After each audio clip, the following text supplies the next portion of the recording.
Hi అండి, welcome back to crazy cousin vlogs. ఈరోజు టేస్టీగా క్విక్గా అయిపోయే స్వీట్ ఐటమ్ రవ్వ లడ్డు ఎలా ప్రిపేర్ చేసుకోవాలో చూద్దాం.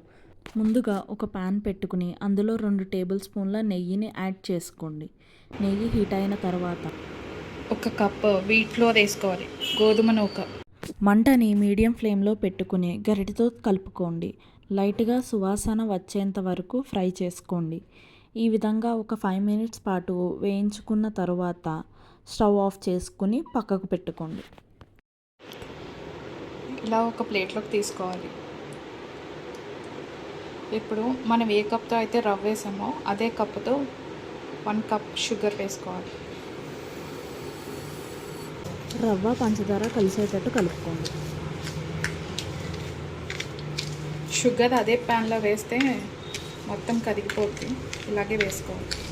దీంట్లో కొంచెం మిల్క్ కాచి చల్లార్చుకున్న పాలు వేసుకోవాలి. కొంచెం కొంచెంగా వేసుకొని లడ్డు కింద చుట్టుకోవాలి. కొంచెం కొంచెంగా పాలు యాడ్ చేసుకోవాలండి. మనం మరీ ఎక్కువ పాలు యాడ్ చేసినా మనకి ఉండ చుట్టుకోవడం అవ్వదు, కాబట్టి తగినన్ని పాలు యాడ్ చేసుకుని ఉండలుగా చేసుకోవాలి. ఇలా చేసుకున్న ఉండలన్నీ మనం ఒక ప్లేట్లోకి తీసుకోవాలి. ఆ ప్లేట్లో ఒక 10 మినిట్స్ వదిలేస్తే మనకి గట్టి పడతాయండి. అప్పుడు మనం ఒక స్టోరేజ్ బాక్స్ తీసుకుని స్టోర్ చేసుకోవచ్చు. 10 రోజుల పాటు నిలవ ఉంటాయండి. అంతే అండి, టేస్టీగా ఉండే రవ్వ లడ్డు రెడీ. మీకు ఇష్టం ఉంటే ఇలాచీ పౌడర్ కూడా యాడ్ చేసుకోవచ్చు. Thank you for watching. Please like, share and subscribe our channel.